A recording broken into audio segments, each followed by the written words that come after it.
पूर्व गृह मंत्री और राष्ट्रवादी कांग्रेस शरद पवार गुट के नेता अनिल देशमुख ने नागपुर शहर में मीडिया के सामने एक गंभीर आरोप लगाए हैं। देशमुख का कहना है कि काटोल नरखेड़ विधानसभा क्षेत्र में 35,535 वोटों की चोरी की गई है। उन्होंने आरोप लगाया कि भाजपा ने चुनाव आयोग की मदद से मतदार सूची में गड़बड़ी कर चुनाव जीतने की साजिश रची। देशमुख ने बताया कि 13 टीमों ने 3 महीनों तक मतदार सूची की जांच की और कई चौंकाने वाले खुलासे सामने आए हैं। यह जानकारी पूर्व गृह मंत्री अनिल देशमुख ने गुरुवार को एक संवाददाता सम्मेलन में दी। ठाकूर एका ह्याच्यात, दुसऱ्या ह्याच्यात दिलीप सिंग करून टाकलं, SING सिंग लावून दिलं, दिलीप सिंग ठाकूर।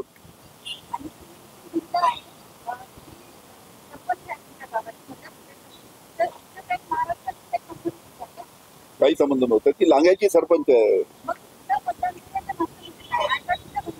तिचं बदला ना तुम्हाला, आय कार्ड दिलं तुम्हाला, दाखवतो आय कार्ड तरी कॉपी। तिने इथं आय कार्ड बनवलं आपल्याकडे महाराष्ट्रामध्ये, आणि महाराष्ट्रामध्ये आय कार्ड बनवून आपल्या महाराष्ट्रामध्ये मतदान केलं तिने। आहे सरपंच लांग्याची, ते पण आय कार्ड।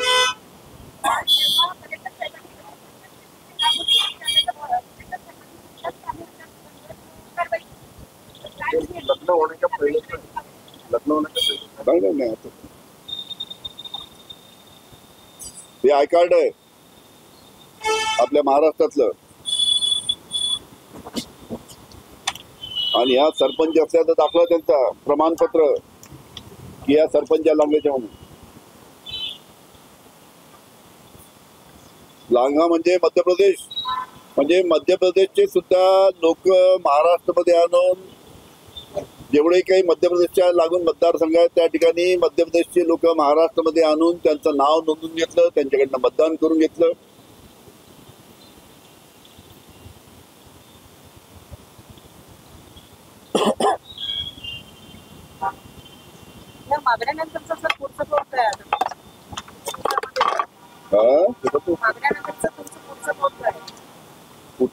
आम्ही इलेक्शन कमिशनला कळू, कलेक्टरकडे अर्ज करू। तसा संजय राऊत कुंडळीच्या बाबतीत कलेक्टरकडे अर्ज केला आम्ही, आणि कलेक्टरकडे अर्ज केल्यानंतर त्यांनी रीतसर चौकशी करून त्यांनी स्वतः कबूल केलं, कलेक्टरनी स्वतः कबूल केलं।